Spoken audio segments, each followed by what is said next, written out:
Bienvenue dans les refuges du Parc national des Pyrénées. Le Parc national est propriétaire de 4 refuges. Sur les 18 refuges présents dans la zone cœur du Parc national, il se situe à environ 2000 mètres d'altitude. Il faut 2h30 de marche pour y accéder. Ils ont une capacité d'accueil entre 35 et 50 places.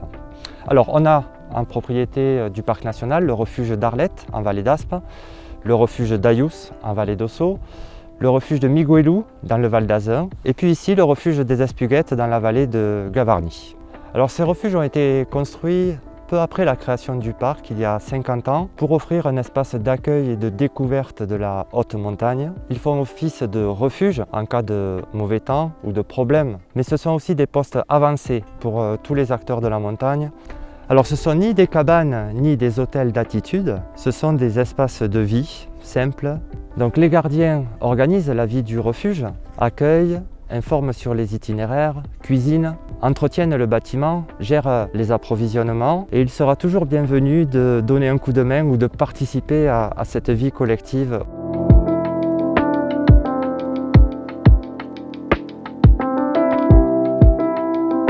En fait, les refuges se trouvent dans des sites isolés. Ils sont complètement autonomes en matière de fonctionnement, notamment au niveau de l'énergie, qui dépend essentiellement du soleil. Autre point, l'eau est captée à proximité. Elle est précieuse, notamment dans un contexte de réchauffement. C'est pour ça que dans les refuges du Parc national, on ne trouve pas de douche.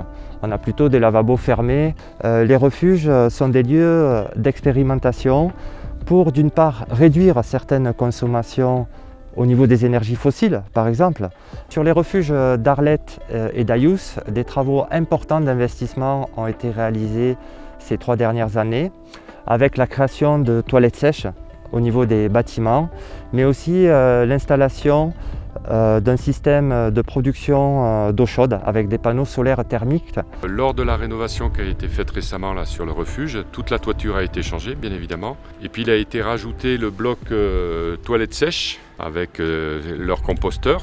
Donc ça fonctionne plutôt bien. L'intérêt des toilettes sèches, c'était aussi de moins consommer d'eau. Ensuite, il y a eu aussi rénovation au niveau de tout l'électrique, donc multiplication de panneaux solaires. Et aujourd'hui, on est beaucoup plus performant en termes d'électricité, puisqu'on n'a que du panneau solaire pour alimenter le refuge. Les refuges de Miguelou et d'Ayous invitent les randonneurs, en plus de leurs propres déchets, à descendre les déchets du refuge d'une manière volontaire. C'est aussi des expérimentations pour réduire la production de déchets. Au refuge des Espuguettes, on essaie de réduire au maximum notre impact, déjà en utilisant les ânes pour transporter les marchandises le plus possible et limiter les héliportages.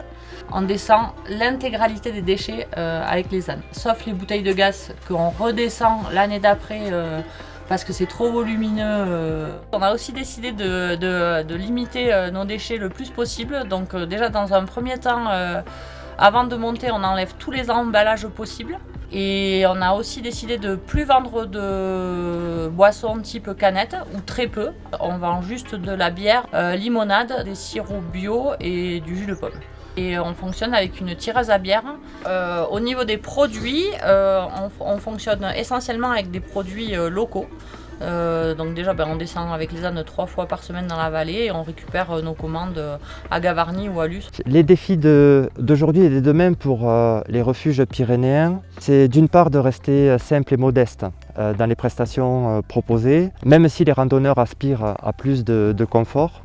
C'est aussi de proposer des rénovations sur ces bâtiments qui soient plus écologiques avec l'utilisation de matériaux locaux, de matériaux biosourcés, de renforcer l'isolation, mais c'est surtout de répondre aux effets du changement climatique avec la raréfaction de la ressource en eau et donc de limiter les consommations d'eau sur le bâtiment.